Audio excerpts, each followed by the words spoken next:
अस्सलाम वालेकुम एवरीवन, कैसे हैं आप सब। उम्मीद करती हूँ कि आप सब खैरियत से होंगे। तो आज हम बहुत ही यूनिक एंड झटपट बन जाने वाला नाश्ता तैयार करेंगे। अगर आपके बच्चे वेजिटेबल्स खाना पसंद नहीं करते तो उनको इस तरीके से वेजिटेबल्स बना के दें, वो इंशाल्लाह ज़रूर खाएंगे। और आप सब में से जो कोई भी मेरी रेसिपी इस वक्त देख रहा है तो प्लीज़ कॉमेंट बॉक्स में अपनी फेवरेट वेजिटेबल्स मैंशन करें। ये देखिए, हमने तमाम वेजिटेबल्स को कट कर लिया है। आप वेजिटेबल्स की क्वांटिटी अपने हिसाब से कम या ज़्यादा कर सकते हैं।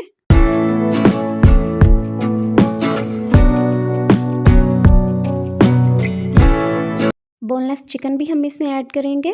और यहाँ पे हमने chilli garlic sauce and chilli sauce ले ली है। और यहाँ पे हमने spring onions, ginger garlic paste, green chillies and कुछ स्पाइसेस ले ली हैं। स्पाइसेस में हम just salt and black pepper add करने वाले हैं। और साथ में हम इसमें सोया सॉस भी ऐड करेंगे, वो भी ले लेंगे।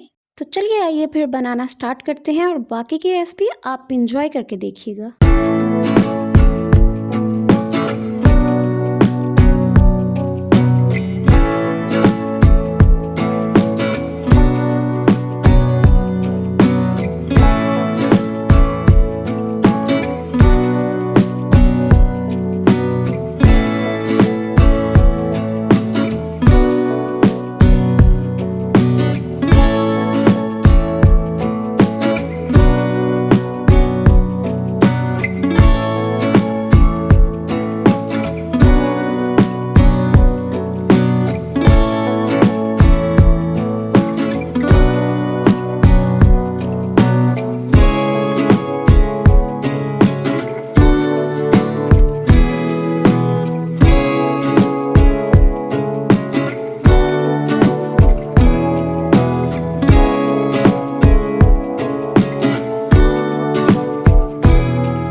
देखा फिर आपने कितना झटपट, हेल्दी और मज़े का नाश्ता हमने तैयार भी कर लिया। आई होप कि आपको रेसिपी बहुत पसंद आई होगी, तो आप भी ज़रूर ट्राई कीजिएगा। और अगर आपको मेरी रेसिपीज़ पसंद आती हैं तो मेरी नई आने वाली रेसिपीज़ के लिए मेरे चैनल को सब्सक्राइब कर लीजिएगा। अपना ढेर सारा ख्याल रखिएगा, दुआओं में याद रखिएगा, और फिर मिलते हैं किसी नई रेसिपी के साथ। तब तक के लिए अल्लाह हाफिज़।